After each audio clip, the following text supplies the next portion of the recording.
ओम साई राम, जय साई राम। साईं गीता चैनल के माध्यम से आप बाबा की लीलाएं सुनते हैं, बाबा के अनुभव सुनते हैं कि बाबा किस तरह से अपने भक्तों के साथ चमत्कार करते हैं, किस तरह से अपने से जोड़ते हैं।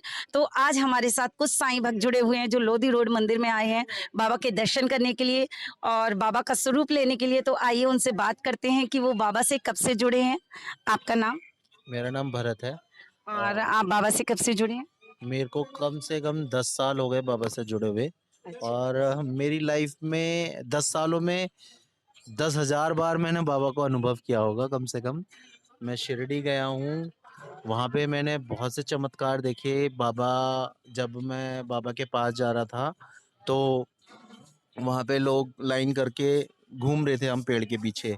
मैं बाबा के पास ऐसे हाथ करके घूम रहा था, तो किसी को बाबा का पता, क्योंकि समाधि जब उनका शटर खुला हुआ था तो हम सोच रहे थे समाधि को हाथ लगा दें। अच्छा। पर जैसे ही हम गए तो वो शीशा बंद कर दिया गया। तो फिर मैंने सोचा कि बाबा शायद मुझसे नाराज हो गए।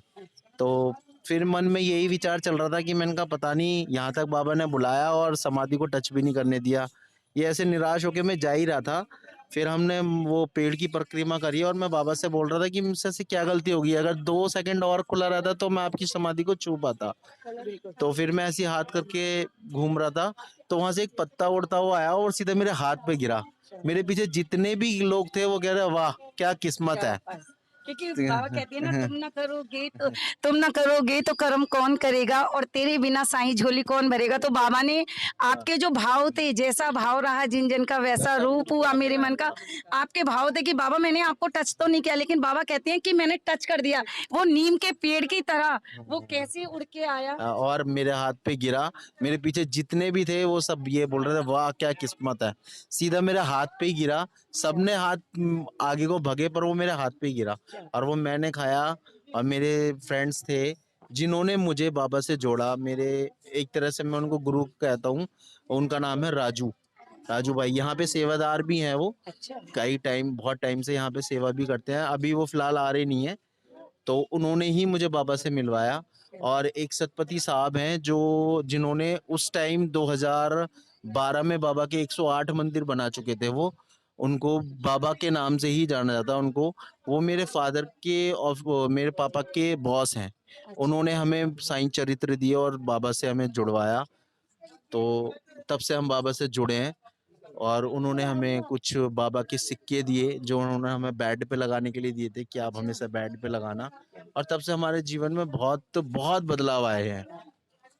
तो साईं भक्तों, आपने देखा कि साईं भक्तों के अनुभव कि किस तरह से बाबा की इनके ऊपर कृपा हुई, किस तरह अगर वो समाधि को टच नहीं कर पाई तो क्या हुआ, लेकिन बाबा ने नीम का पत्ता देके ये साबित कर दिया कि मैं तेरे साथ हूँ, तेरे अंग संग हूँ। तो बाबा ऐसी बहुत इन्होंने बताया बहुत सारे अनुभव हैं। तो अभी हम लोग इनसे ये अनुभव करते हैं, आगे से बाबा ने चाहा तो और भी अनुभव शेयर करेंगे। तो आइए इनसे बात करते हैं, थोड़ा सा कुछ बोलिए बाबा के बारे में। जय साई राम। मेरा नाम सोनिया है।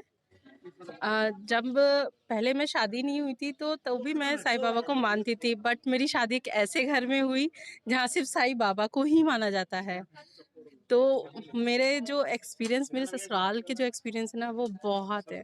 मतलब जब मेरे हस्बैंड की बताते हैं, मेरी हस्बैंड की सिस्टर की डेथ हुई थी, उस दौरान बहुत प्रॉब्लम हुई थी घर में। पर किसी ने जब सतपति साहब ने कहा ये बात कि बाबा को से जोड़ा उन्होंने, तब से हमारे घर में जो प्रॉब्लम आई थी वो मैं शेयर नहीं कर सकती। बट उसके बाद से ही हम लोग जब उस प्रॉब्लम से बाहर आए थे, तब से हम लोग शॉपिंग करने हाँ दिवाली ये देखिए बाबा की शॉपिंग हो रही है। ये देखिए बाबा का सामान लिया जा रहा है, बाबा के बस्तर लिए जा रहे हैं। कहते हैं ना, दीपावली पे अगर हमारे घर में बाबा हाँ, जाएंगे। जब हम लोग अपने का शॉपिंग करते हैं तो फिर जिस भगवान को हम मानते हैं तो उनके लिए तो हमें खरीदना ही चाहिए। बिल्कुल बिल्कुल बिल्कुल। जिनके उससे हम लोग खा रहे हैं, जो हमारे घर में है, जब हमारी पूरी फैमिली के लिए ले रहे हैं हमें, तो उनके लिए भी होना ही चाहिए यहाँ मेरे आप माने। आते रहती हैं? हाँ बिल्कुल बिल्कुल। तो देखा आपने कि साईं भक्त हैं, इनके साथ बहुत सारे चमत्कार हुए हैं और बाबा इनके ऊपर हमेशा अपनी ब्लेसिंग रखें, हमेशा अपनी कृपा बरसाए रखें। ओम साई राम, जय साई राम।